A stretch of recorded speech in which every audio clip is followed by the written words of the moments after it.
Hablemos de arte, porque el día de hoy la Secretaría de Cultura publicó este video en sus redes sociales y me parece muy importante comentarlo.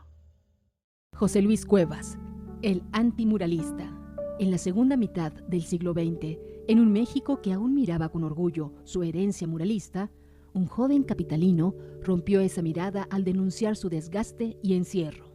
En 1956, un José Luis Cuevas, de 22 años, publicó en el semanario México en la Cultura la carta abierta titulada La cortina de nopal, crítica feroz al nacionalismo pictórico que dominaba la plástica mexicana. En ese texto, traducido en Estados Unidos como The Cactus Curtain, Cuevas acusó al arte oficial de conformismo, estancamiento y aislamiento creativo. Su ataque apuntó directo a los tres gigantes íconos del muralismo: José Clemente Orozco, Diego Rivera y David Alfaro Siqueiros. Para Cuevas, la triada era símbolo de un arte encerrado en un nacionalismo estéril. La disidencia de Cuevas fracturó la unidad de la llamada Escuela Mexicana. Cuevas no solo dibujaba, sabía promocionarse y polemizar. Con arrogancia y verbo punzante, se volvió el enfant terrible que la oficialidad temía. Cuevas se convirtió en la punta de lanza de una corriente que renegó de la épica mural y defendió un arte abierto y desligado del dogma. De esta rebeldía nació la generación de la ruptura. Felgueres, Icaza, Lilia Carrillo y otros rompieron con la tutela muralista y abrieron nuevos lenguajes. A 8 años de su muerte, José Luis Cuevas es recordado como un antimuralista, pero también como el artista que retó la tradición para abrir la puerta a la libertad plástica. Gobierno de México. Bueno, ¿por qué quise comentar este video? Porque me parece grave que la Secretaría de Cultura de México publique este video así nada más, sin mencionar y dejando de lado y pasando por alto que José Luis Cuevas fue un personaje impulsado desde la CIA, es decir, desde el gobierno de Estados Unidos, para intentar deslegitimar el muralismo mexicano, para intentar golpear el muralismo por la fuerza social que este movimiento artístico tenía. El muralismo es un referente de nuestro país. Si nuestro país tiene un lugar en la historia del arte, es gracias al muralismo. Y el gobierno de Estados Unidos, como siempre lo ha hecho, claro que quería quitar ese poder social al arte. Y por eso es que se inventa y patrocina a personajes como a José Luis Cuevas. Y por eso es que también financia movimientos como La Ruptura. Entonces, un video como estos es entendible cuando nos gobernaba el PAN, que tenían una postura de subordinación ante el gobierno gringo, cuando estaba Consuelo Sáizar dirigiendo la cultura en este país. Pero que un video como este aparezca de manos del gobierno de la 4T, en un contexto social y político como el que estamos viviendo, con las presiones que el gobierno estadounidense tiene sobre nuestro país en este momento, me parece una irresponsabilidad. Pero además de una irresponsabilidad, me parece un acto de franca ignorancia por parte de su directora, la secretaria Curiel de Icaza. Yo creo que le vendría bien estudiar un poco de historia del arte mexicano del siglo XX y su unión con la política y su unión con la historia de nuestro país, para evitar poner un video como este presentando a José Luis Cuevas como si fuera una especie de héroe. Entonces me parece indigno de un organismo como la Secretaría de Cultura que difundan un video como estos sin entender, sin mencionar todo el contexto político que rodeó a un personaje como José Luis Cuevas, porque además está documentadísimo cómo estos textos ni siquiera eran escritos por José Luis Cuevas.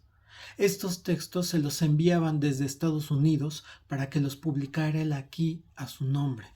Entonces, ¿de qué nos está hablando la Secretaría de Cultura cuando nos presenta este video pintando a José Luis Cuevas como si fuera, de nuevo, un paladín de la libertad, cuando era un peón de la CIA y del gobierno de Estados Unidos.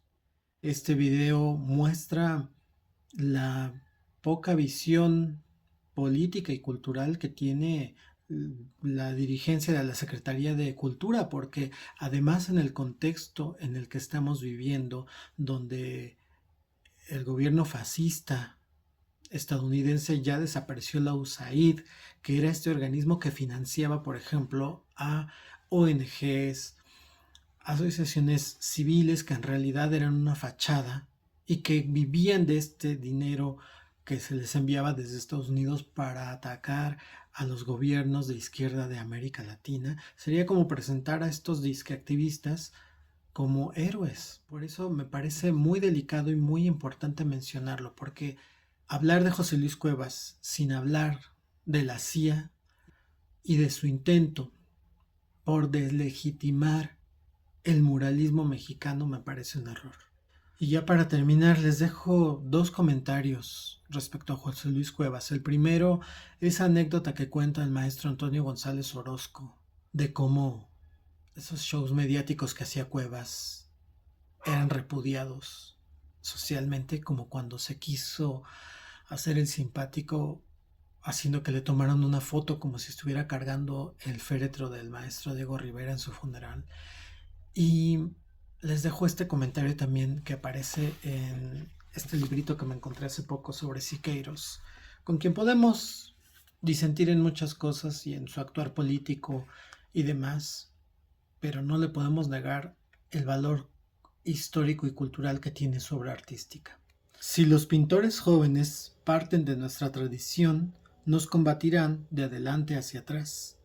Péguenos, critíquenos, pero situados 20 kilómetros adelante y no 20 kilómetros atrás, porque entonces estarán vencidos por anticipado. No estén en la retaguardia, asuman toda la responsabilidad histórica que corresponde en la cultura a una auténtica vanguardia. Esto fue escrito en 1967. Y como extra les dejo este fragmento de un comentario que hace el maestro Ariosto Otero, que es un muralista contemporáneo, quizá es el último muralista, digamos, de la vieja escuela o de la vieja tradición, que todavía vive y todavía ejerce.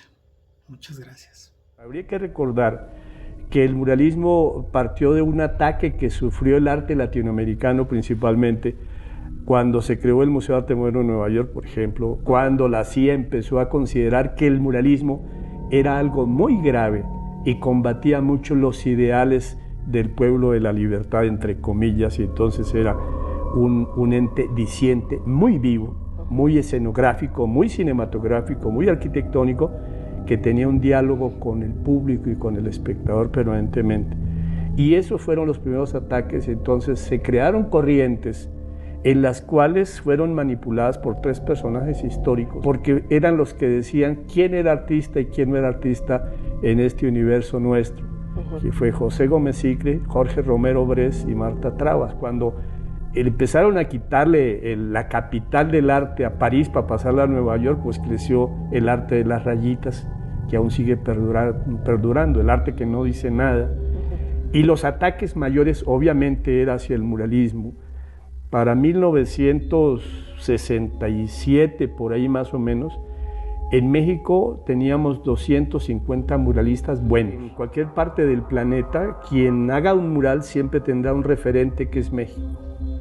A pesar de toda la casi persecución y el menosprecio que se hace del muralismo en la actualidad. El menosprecio es el muralismo, incluso desde parte del Consejo Nacional para la Cultura y las Artes, de todos los ámbitos culturales de nuestro país y del mundo.